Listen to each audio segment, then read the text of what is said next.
Bonjour à tous. Dans cette vidéo, nous allons apprendre à calculer des images et des antécédents.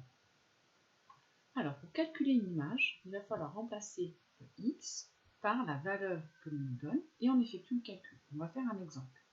Je vais prendre la fonction h qui est définie par h de x égale 4x moins 5. C'est-à-dire qu'à une valeur x, elle va lui associer le résultat du calcul 4 fois x moins 5. Alors, je vais chercher à calculer l'image de 2. Ça veut dire que si je cherche l'image, je cherche le nombre qui est à la fin. Donc le 2, c'est le nombre de départ, c'est-à-dire le 2, c'est le x. Donc dans ma formule de la fonction h, ici, je vais remplacer le x par 2. 2, c'est le nombre qui est au début. Et donc dans mon calcul, je vais remplacer le x par 2. Je vous rappelle qu'entre le 4 et le x, il y a un multiplié, c'est 4 fois x, même si on n'écrit pas le fois, moins 5. Donc je vais faire 4 fois 2, moins 5. On va écrire ce calcul.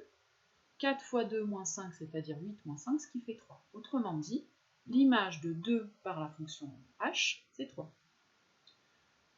Deuxième calcul d'image, je cherche à calculer h de moins 3. Vous voyez que la question n'est pas formulée de la même façon, mais on demande la même chose. Là, c'est formulé en toutes lettres, calculer l'image de 2. Et là, on dit calculer h de moins 3. Si le moins 3 est ici entre parenthèses, c'est que c'est le nombre qui est au début. Vous cherchez donc le nombre qui est à la fin. Autrement dit, le moins 3, c'est le nombre qu'on a mis à la place de x. Et vous allez remplacer donc dans la formule le x par moins 3. Donc, je vais faire 4 fois moins 3, moins 5. 4 fois moins 3, ça fait moins 12. Et moins 12 moins 5, ça fait moins 17. Donc l'image de moins 3 par la fonction h, c'est moins 17.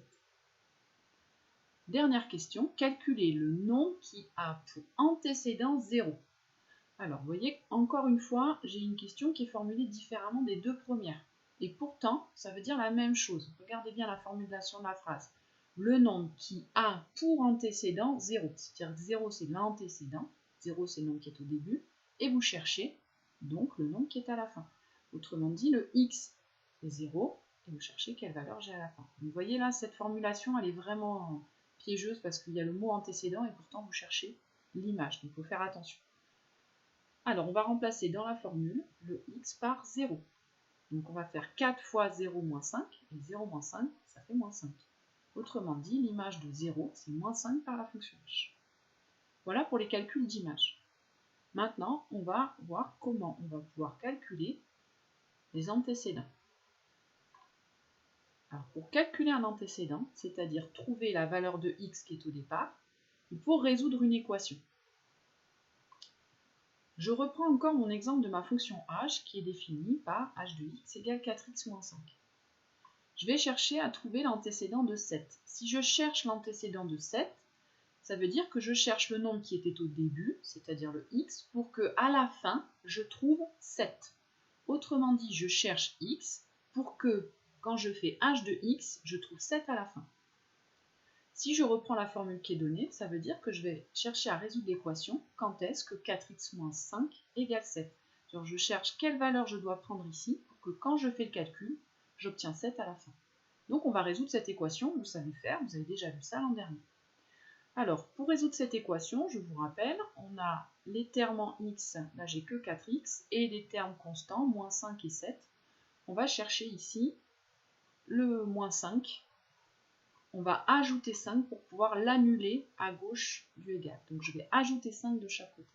Si j'ajoute 5 de chaque côté, j'ajoute 5 à gauche du signe égal et à droite du signe égal. Si je l'ajoute à gauche, mais il ne me reste plus que 4x. Si je l'ajoute à droite, il me reste 12. Donc j'obtiens 4x égale 12. Maintenant, moi, ce que je veux, c'est que 4x est égal à 12, c'est-à-dire 4 fois x égale 12, et moi, je veux la valeur d'un seul x. Donc, je vais diviser par 4 de chaque côté.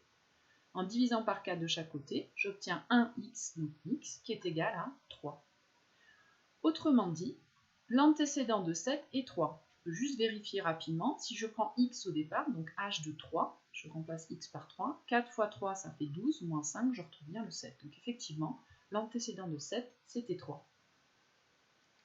Maintenant, ce qu'on voit ici, c'est que quand on cherche un antécédent, on a cherché à résoudre une équation. Et là, vous voyez, en rajoutant les flèches, là, ça ressemble à ce que vous avez fait l'an dernier quand vous avez appris à résoudre les équations. Vous pouvez faire l'action de chaque côté, la même opération de chaque côté du signe égal.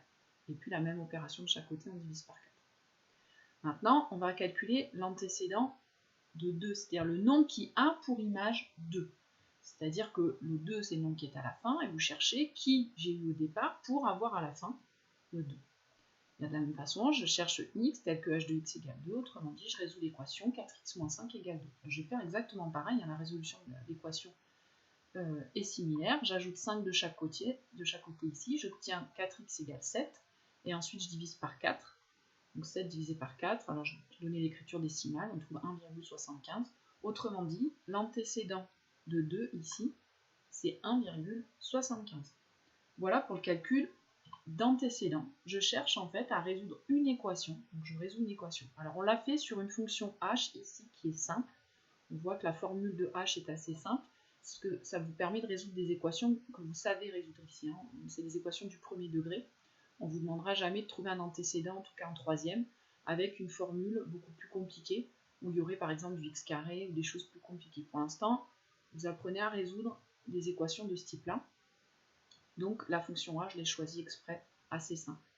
Voilà, donc il faut retenir ici, pour calculer une image, je remplace x par la valeur, je fais le calcul. Pour trouver un antécédent, il faut résoudre une équation. Voilà ce qu'il faut retenir. Cette vidéo est terminée.